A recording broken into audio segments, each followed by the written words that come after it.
Praise the Lord, everyone. Praise the Lord. Praise the Lord. Amen. I want to thank each of you for joining with me for Friday's daily Bible study coming from Charlene Outreach Ministries. We have a wonderful lesson today, no weapons in Israel.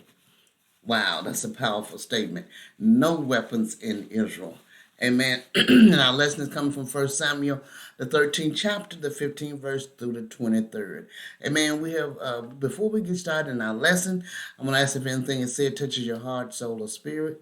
If you have any questions or comments, please feel free to jot them at the bottom of the screen below, and I will get to them as soon as possible. Also, if you would, subscribe to my channel and join with us as we gather together to study and meditate on the word of the Lord. Amen. We're going to get ready to move into our lesson, but first we're going to have prayer. Our Father which art in heaven, hallowed be thy name. Thy kingdom come, thy will be done on earth as it is done in heaven. Give us this day our daily bread, and forgive us our debts as we forgive our debtors. And lead us not into no temptation, but deliver us from evil. For thine is the kingdom, the power, and the glory forever. Dear God in heaven, we thank you, Father. We thank you for watching over us, leading and guiding us in your true path of righteousness. We thank you for all the blessings that you bestow upon us, those seen and unseen, Father. Father, we thank you for all that you have done, is doing, and shall do in each of our lives. We give you the honor, the glory, and the praise. Father, we thank you that you guide us and lead us in your true path of righteousness, Father. We thank you, Father, that you strengthen our minds and you give us wisdom, knowledge, and understanding from on high in the name of Jesus. Lord, we thank you for all that you do in each of our lives. In the name of Jesus, we do pray. Amen, amen, and amen. All right, as we stated our lesson, no weapon in Israel, coming from 1 Samuel, the 13th chapter, the 15th verse through the 23rd. Amen. Those that have had opportunity, we know that Sunday's lesson is tied into no weapons in Israel. It is tied into that because Jonathan attacks the Philistine outpost starting out this week, and as we for this coming Sunday's lesson, and as we look at this one, we find out as we go through these lessons that Samuel Samuel and Saul and Jonathan and all them, they have no weapons because the Philistines would not allow them to have a blacksmith in their town, in their area. So they were without ability to have weapons at that time, other than the pitchforks and the axes, to cut wood and things like that. So.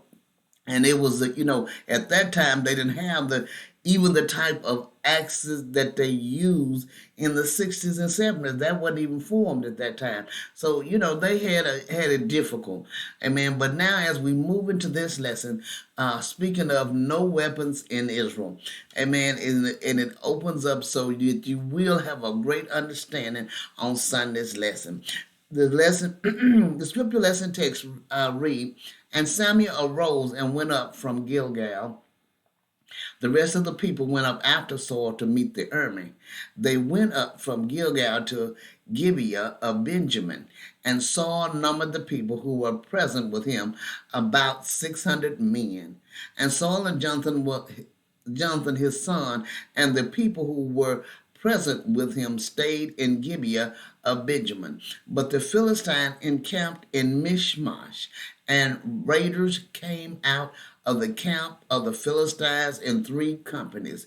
One company turned toward Ophrah to the land of Shual. Another company turned toward Beth-horon, and another company turned toward the border that looks down on the Valley of Zeboim toward the wilderness.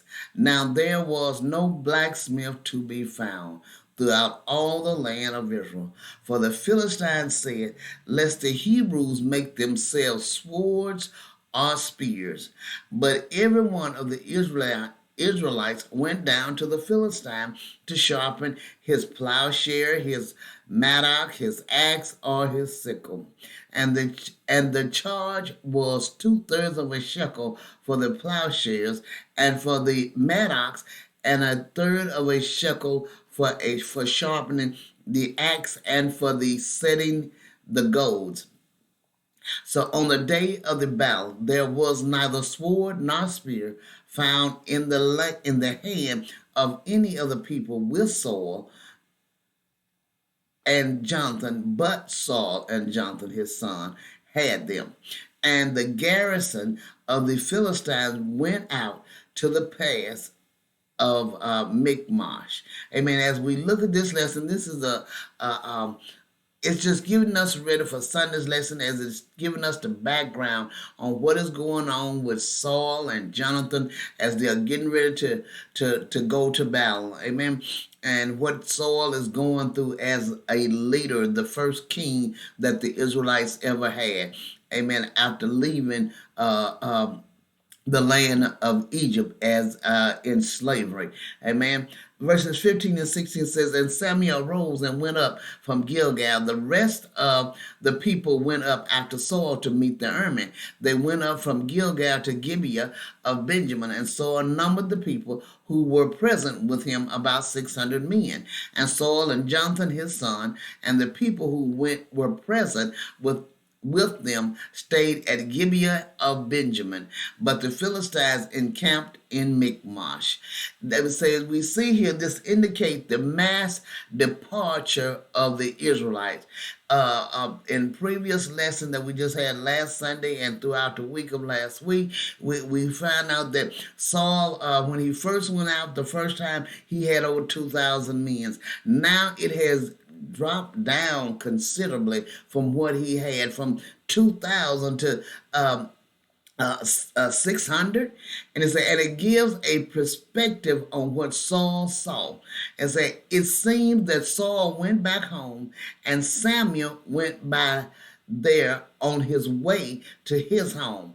Saul had 2,000 men surrounding him. This may mean that the 2,000 men he had were now dwindled down to 600. We see that Jonathan has come to help Saul fight against the Philistines if they attack. They have grouped around the city where they live. Verses 17 and 18 says, And raiders came out of the camp of the Philistines in 3 companies. One company turned toward Ophrah to the land of Shual. Another company turned toward Beth-horon, and another company turned toward the border that looks down on the Valley of Zeboim toward the wilderness. Now this is speaking on the spoilers, of course, are speaking of the Philistines. They have divided themselves into 3 groups to come against Saul and his people. They divide themselves into 3 groups, but it's so many of them, they really don't have to do it. They were 600 or so on them. It appears they could have taken Saul better when he was coming home, or when Jonathan was coming home. But they waited to taunt Saul the more. Now they feel they have already defeated Saul, and they will attack him at will. It seemed that the Philistines were so sure they would win the battle that they had divided their men into 3 groups to attack 3 different fronts at once. Amen. As we look at verses 19 to 21, it says, Now there was no blacksmith to be found throughout all the land of Israel. And the Philistines said, Lest the Hebrews make themselves swords or spears. But every one of the Israelites went down to the Philistines to sharpen his plowshare or his mattock or his axe or his sickle. And the charge was 2/3 of a shekel for the plowshares and for the mattocks, and 1/3 of a shekel for sharpening the axe and for setting the goads.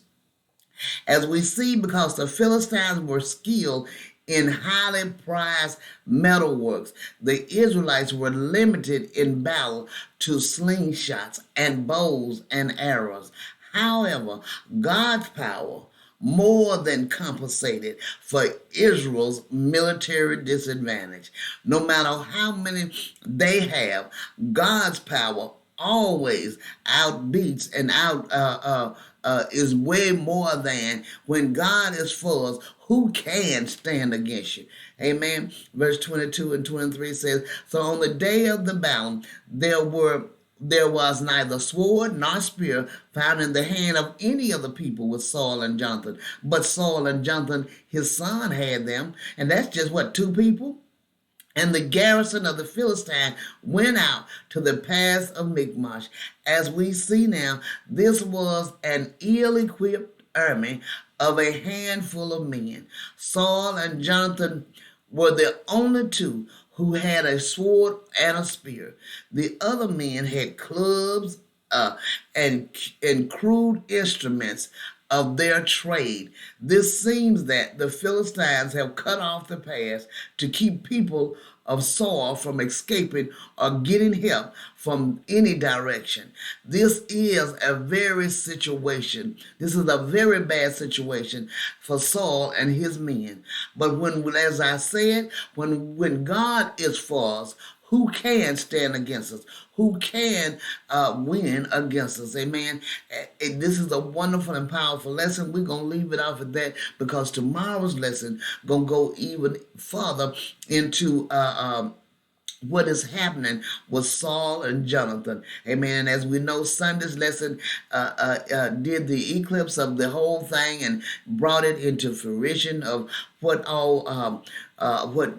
brought about their winning the war. As if you listen at our Sunday's lesson, the one that I had to repeat because I wasn't able to finish it when I first did it.